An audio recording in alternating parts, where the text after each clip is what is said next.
এই বন্ধুরা ওয়েলকাম করছি গ্রামের নতুন একটি ব্লগে। দেখতে পারছেন উপরে তাল গাছ।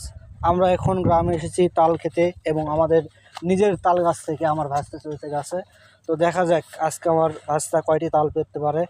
আমরা অনেক কষ্ট করার পরে আমরা তাল গাছ চড়তে পারলাম না, শেষ মুহূর্তে আমার ভাস্তাকে তাল গাছ চড়ে দিয়েছি। দেখা যাক কতটি তাল পারতে পারে এবং আমরা খেতে পারি, কারণ এখন ট্রেন্ডিংয়ে রয়েছে তাল গাছ এবং তাল। তো দেখা যাক আমরা কতটি তাল পারতে পারি।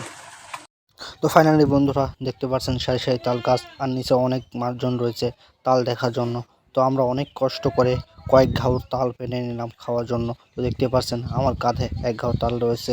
দেখতে পাচ্ছেন তালটা অনেকটাই শক্ত প্রকৃতির হয়ে গিয়েছে। তো আমার এক মামা তাল কাটতেছিল, তো অনেক কষ্ট করে তাল কাটতেছিল কারণ তালটা অনেক শক্ত হয়ে গেছে। তো 6টি গাছের মধ্যে 3টি গাছে তাল ধরেছিল। তো একটি গাছে তাল পাড়ার কারণে সে একটি গাছের তাল অনেকটা শক্ত হয়েছে। তো আমরা অন্য একটি তাল গাছ থেকে তাল পারবো। তো দেখতে পাচ্ছেন এই তাল গাছের তাল খুবই শক্ত হয়ে গেছে, আমাদের খেতে অনেক কষ্ট হচ্ছিল।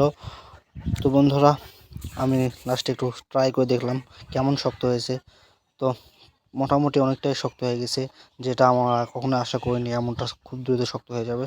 তো আমরা নতুনভাবে অন্য একটি গাছে চড়ে নতুন একটি তাল পেরে সেটি খাওয়ার চেষ্টা করবো। দেখতে পাচ্ছেন অন্য একটি গাছে তাল পেয়েছি, সেই তালটা অত্যন্ত সুন্দর হয়েছে এবং অনেকটাই নরম প্রকৃতির হয়েছে।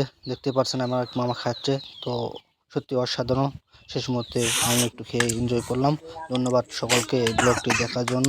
গ্রামের তাল গাছ এবং গ্রামের প্রকৃতি ভিডিও দেখতে চাইলে আমার পেজ এবং আমার ইউটিউব চ্যানেল অবশ্যই সাবস্ক্রাইব করবেন, সাথে থাকবেন। ধন্যবাদ সকলকে। আল্লাহ হাফেজ। পরের ভিডিওতে আবার দেখা হচ্ছে, সঙ্গে থাকবেন। Tata, bye bye.